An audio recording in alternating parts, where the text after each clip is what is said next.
भगवान श्री कृष्ण द्वारका आगमन करते हैं। द्वारका में जाकर के जब द्वारका जाने लगे, कुंती माता तुरंत जो है उनके चरणों को पकड़ लेती है। कुंती माता ने कहा कि प्रभु हमारे हमेशा सुख में तो रहे हैं, हमेशा दुख में रहे हैं, लेकिन अब जो छोड़ करके जा रहे हैं। तो कुंती माता से भगवान कहते हैं कि हे बुआ, अब तो सारी व्यवस्था पूर्ण हो गई, अब हमको तो जाना चाहिए अपने ही भी नगर।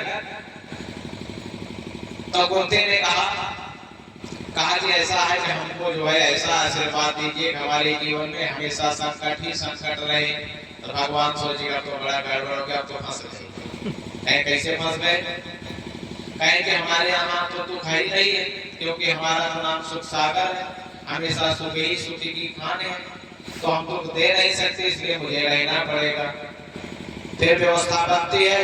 कुंती माता के द्वारा बताए हुए भगवान श्री कृष्ण रुक जाते हैं। फिर पांचों पांडवों के साथ भीष्म पितामह के पास जाते हैं। भीष्म पितामह से मुलाकात होती है।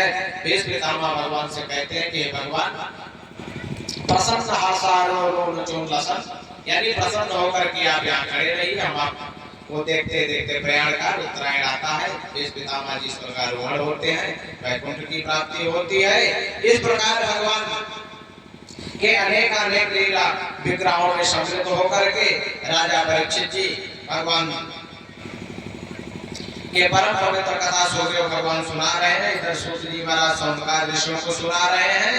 तो इस प्रकार भगवान के ऐसे सुंदर लीला विग्रह में राजा परीक्षित अनशन व्रत करके सुखदेव भगवान के द्वारा कथा प्रारंभ होती है। उसके बाद कहते हैं कि सूतवाच एवं भासिता पृष्ठा सरज्ञा श्लक्षणया गिरा प्रत्यभासत धर्मज्ञो भगवान वादरायणि। सूत जी महाराज कहते हैं कि राजा ने बड़ी सुंदर मधुर वाणी में संभाषण होकर के और सुखदेव भगवान उसका उत्तर देते हैं। तब कहते हैं कि भगवान का ध्यान कैसे करना चाहिए कि परिज्ञानेन तेन प्रश्नः कुतो लोकहितं नृप अवात्मविसम्मता पुंसाम श्रोतव्यादिषु यः परः। परीक्षित भगवान सुखदेव से कहते हैं, ये भगवान किस प्रकार प्रेम पूर्वक भगवान का ध्यान कैसे करना चाहिए, भगवान का जप तप कैसे करना चाहिए, और जो ऐसा जप तप हो, ऐसा ध्यान हो कि जो लोक हित में हो, केवल हमारे हित में ही ना हो, जो लोक हित में हो। ऐसा प्रश्न परीक्षित जी करते हैं कि श्रोतव्यादीन राजेंद्र नवसन्ति सहस्रशः अवपश्चातात्मतत्त्वं गृहेषु गृहमेधिनः।